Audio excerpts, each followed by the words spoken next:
Good evening, friends, and welcome back to Memory. Tonight, we find ourselves standing at the crossroads of remembrance and revelation as we reflect on the lives and the quiet departures of some truly unforgettable faces. The world recently said a final goodbye to Robert Carradine, a name etched into the very fabric of Hollywood, a member of a dynasty whose story is as compelling as any film.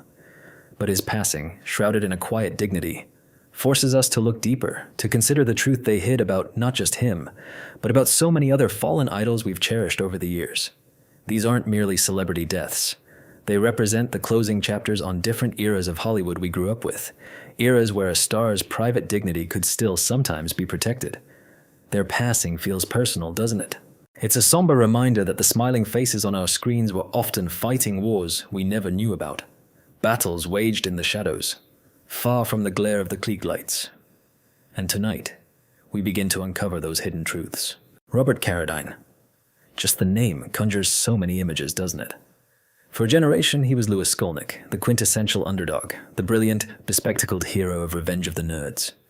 He gave voice to every quiet kid who ever felt overlooked, every dreamer who knew they had more to offer than the world saw on the surface. That film, released in 1984, wasn't just a comedy. It was a cultural touchstone, a declaration that intelligence and kindness could indeed triumph over brute force and superficiality. Robert, with his expressive eyes and earnest delivery, made us believe it. He had been acting since he was a young man, part of a sprawling, talented family, the sons of the legendary John Carradine. From his early roles in classics like The Long Riders, where he shared the screen with his brothers David and Keith, to his memorable turn in Mean Streets, Robert brought a quiet intensity, a grounded authenticity to every character he inhabited. He was never the flashy leading man, but always the solid, reliable presence, the actor who made every scene better just by being there. He was a familiar face, a comforting presence, a talent we thought we knew. But behind that familiar face, behind the lovable goofball persona, lay a truth few were privy to. The public fixated on the Carradine Curse after his brother David's bizarre public death in Bangkok. That was the spectacle, the sensational headline. The real curse, the secret truth that simmered beneath the surface of this remarkable family, was a crushing genetic and psychological inheritance passed down from their father, John. While David's end was a tragedy of excess, a public flameout that shocked the world, Robert's was a tragedy of quiet desperation. For decades, Robert battled profound mental health challenges, bipolar disorder and severe depression, a private war that raged within him, often unseen by the adoring public. He almost lost that battle publicly in 2015, an incident that hinted at the depths of his struggle, yet the full scope remained largely unspoken, protected by those who loved him. You know, it's hard to imagine now how someone who brought so much joy and laughter to millions could carry such a heavy burden in silence. His final days, like much of his private life, were marked by this quiet struggle. Officially, his passing was attributed to undisclosed causes. But the paper trail, the whispers we've uncovered, they all point to the grim reality the family wanted to bury.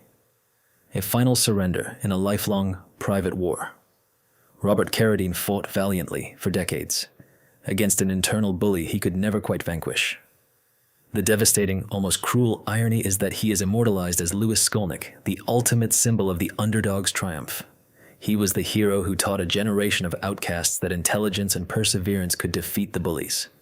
The truth they hid is that the man who gave us that defining, triumphant nerd laugh was being systematically broken by an internal struggle. The world celebrated his on-screen victory, completely oblivious to the real-life tragedy of a man who, despite his fame, felt he had lost. It makes you wonder, doesn't it, about the battles our heroes fight when the cameras aren't rolling? From the quiet introspection of Robert Carradine, we turn our gaze to a different kind of Hollywood legend. A woman whose very presence commanded attention. Raquel Welch.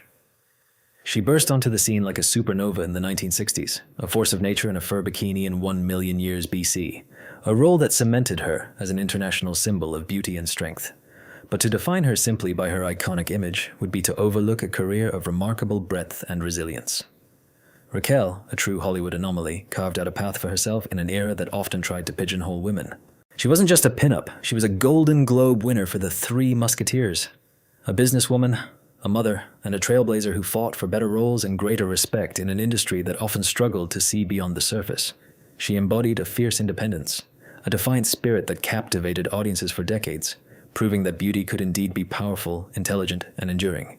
She was the body, yes, but she was also a mind, a talent, and a persona that refused to be diminished. Yet even an icon like Raquel Welch was not immune to the unseen forces that weave through Hollywood's history. While she was an outsider, she brushed against legacies that were, in retrospect, profoundly complicated. She starred alongside the patriarch, John Carradine, in The Biggest Bundle of Them All in 1968. More fatefully, she crossed paths with his son, David Carradine, in The Three Musketeers in 1974. This isn't a mere coincidence. It's a forgotten chapter in a much larger, darker Hollywood story, where promising lights intersect with pre-written tragedies. The Carradine legacy, as we've come to understand, was fraught with internal battles, and Raquel, in her own strength, perhaps never fully grasped the undercurrents of profound self-destruction that ran through that family. She built an empire on an image of indestructible physical perfection and defiant strength, projecting an aura of invincibility that was both her shield and her brand. But the human condition, even for the most formidable among us, is ultimately fragile. The official record of Raquel Welch's passing reads, cardiac arrest, following a brief illness. A clinical, almost dismissive, summary for a life lived so vibrantly. But the truth, buried beneath layers of Hollywood privacy, is far more tragic. A prolonged and devastating battle with Alzheimer's disease. The brightest of lights, a symbol of cognitive and physical power, was slowly, cruelly extinguished from within. The end, when it came, was a mercy, not a surprise, for those who knew the silent war she had been fighting. The final, brutal irony? Raquel Welch, the body, the ultimate symbol of vitality, was betrayed not by the industry, not by the ravages of time on her physique, but by the silent, internal erasure of her own mind. The woman the world knew as a perfect physical specimen was ultimately betrayed by her own consciousness, her identity and legacy trapped inside a memory that was fading long before her heart finally gave out. Hollywood sold us the body, but it was the mind that held the final, tragic secret. From the golden age of Hollywood to the era of must-see television, we remember Matthew Perry, a man who, for 10 glorious seasons, brought us into the living room of 6 friends in New York City. As Chandler Bing, he was the sarcastic, lovable, and deeply vulnerable heart of Friends. His impeccable comedic timing, his signature shrug, and that sardonic wit made him a household name, a friend to millions who tuned in every week. He was part of a cultural phenomenon, a show that defined a generation and continues to captivate new audiences today. For so many of us, Chandler felt like family, the witty uncle, the loyal companion, the one who always had a quip ready, even when life threw its worst. Matthew Perry's rise to fame was meteoric, a dream come true for any aspiring actor, placing him at the very center of the global entertainment stage. He had it all, or so it seemed, from the outside looking in. But the very show that brought him unparalleled fame and adoration also cast a long, isolating shadow. The Carradine secret isn't just about the bizarre details the tabloids sensationalized after David Carradine died alone in a Bangkok hotel. The real secret, the curse, if you will, is the profound isolation fame demands as payment. They sell you to the world as part of a family, a troupe, a gang, friends. But the system, with its relentless demands and distorted realities, isolates its stars, leaving them to face their personal demons in an echo chamber of wealth and public adoration. Matthew Perry, like so many before him, fought a decades-long battle with a disease that Hollywood often packages as drama, but which the individual suffers in silence, long after the cameras turn off. He spoke openly, bravely, about his struggles, trying to shed light on the darkness that consumed him. Let me ask you something. How often do we truly appreciate our heroes, the real human beings, while they are still walking among us before their struggles become their epitaph? His final days were a testament to this ongoing, brutal war. The coroner's report will tell you it was the acute effects of ketamine, a clinical, sterile phrase that barely scratches the surface. What it doesn't say is that this was the final battle lost in a war fought over decades, in plain sight. The cause wasn't just a substance. It was the unbearable weight of a disease that had taken so much from him, piece by agonizing piece. Matthew Perry, known by billions, but ultimately dying completely alone. That's the truth they hide. The bigger the spotlight, the smaller and lonelier the room becomes. The ultimate, cruel irony is twofold. First, the man who became a global icon for playing a friend, part of an inseparable, idealized family, died utterly alone. Second, in his final years, he bared his soul in a memoir, not for more fame, but to be a beacon for others drowning in the same darkness. He wanted his legacy to be one of saving lives, of offering hope. In the end, the very openness he used as a lifeline for others became the final, tragic chapter in the story he so desperately wanted to rewrite.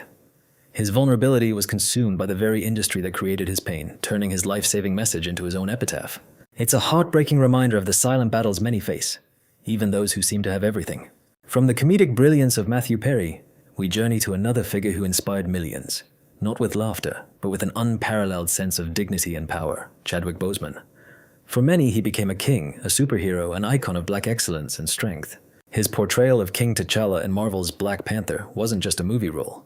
It was a cultural phenomenon, a moment of profound representation that resonated across the globe.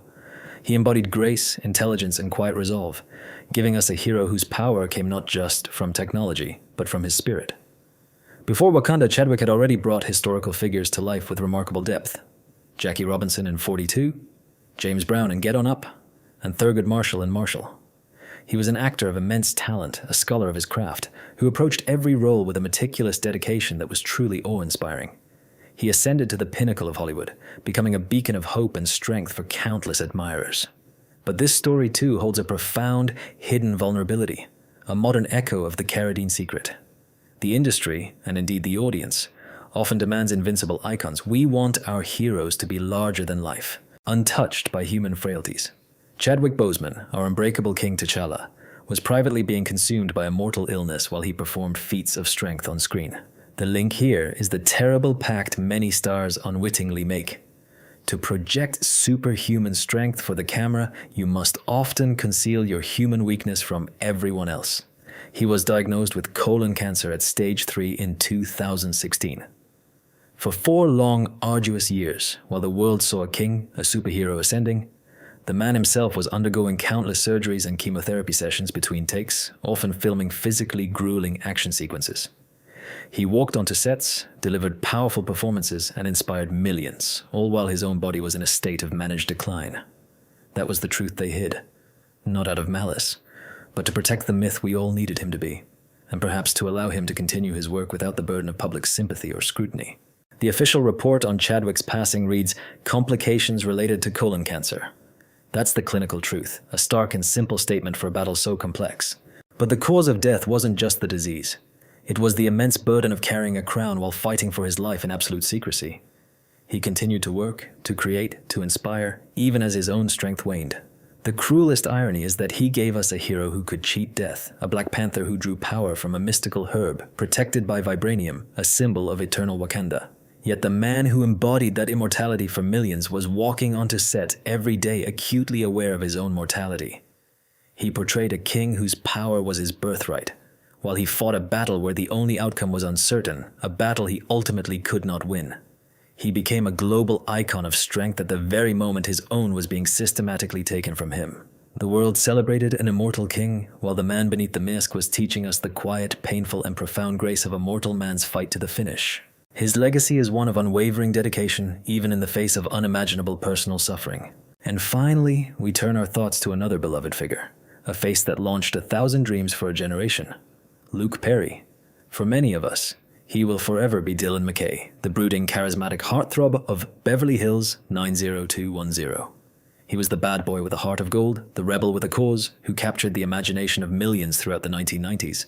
From his signature sideburns to his intense gaze, Luke Perry defined a certain kind of cool, a blend of vulnerability and defiance that resonated deeply with young audiences. He was a television phenomenon, a poster boy for an entire decade, and a talent who effortlessly transitioned from teen idol to respected character actor in films like 8 Seconds and The Fifth Element, and later in the critically acclaimed Riverdale and Quentin Tarantino's Once Upon a Time in Hollywood. He was a presence, a force, a genuine star who seemed to possess an eternal youthfulness. Everyone treated his sudden death like a bolt from the blue, a random, cruel act of fate. That's the story they wanted you to believe, the narrative of a life cut tragically short without warning. But it's not the whole truth. The secret, the warning shot that the industry and the public perhaps chose to ignore, came years earlier, in 2015. During a routine colonoscopy, doctors discovered precancerous growths. They were removed. Luke Perry, the man, stared his own mortality in the face and, for a time, won. He even spoke about it, courageously trying to warn others, urging them to get screened, to take proactive steps for their health. But no one wanted to see their immortal icon, Dylan McKay, as vulnerable, as susceptible to the same frailties as the rest of us. Just like with the Carradines, the uncomfortable truth of human fragility was hidden in plain sight, papered over by the myth of Hollywood invincibility. It was the first crack in the armor, a clear sign that the clock was ticking, long before the final, fatal event that would ultimately claim him. The official report reads, massive ischemic stroke. A stark, clinical term, but what it was in reality was a betrayal from within, a silent, catastrophic event in the brain of a man the world saw as eternally young. The final curtain fell not on a stage, but in a hospital room, 5 days after the initial collapse. He was only 52 years old. The ultimate, cruel irony is that Luke Perry became a passionate advocate for proactive health. After his 2015 cancer scare, he went on record, urging people to get screened, to take control of their health, to face threats head-on. He did everything right. He fought a battle and used his fame to help others fight theirs. And his reward? To be taken by a completely different, unpredictable force, a neurological ambush that no screening could have foreseen, a silent enemy that struck without warning. He championed looking for threats you could fight, only to be blindsided by the one you couldn't. It's a poignant reminder that even when we do everything we can, life can still deliver its most unexpected and tragic blows. As the sun sets on these stories, we're left with a profound sense of reflection, aren't we? The lives of Robert Carradine, Raquel Welch, Matthew Perry, Chadwick Boseman, and Luke Perry, each a star, each a legend in their own right, and each, in their own way, carrying a secret burden, fighting battles we, the public, were never meant to see. Their stories remind us that behind the dazzling facade of Hollywood, behind the characters we love and the images we adore, are real people, with real struggles, vulnerabilities, and untold pain. The Carradine secret, it seems, is not just about one family, but about the inherent human condition amplified by the relentless gaze of fame. It's a secret whispered across generations of stars, a reminder that the price of immortality on screen can sometimes be a profound loneliness, a silent suffering in life. Take care of yourselves and hold your loved ones close. Memory is the only thing that truly lasts forever.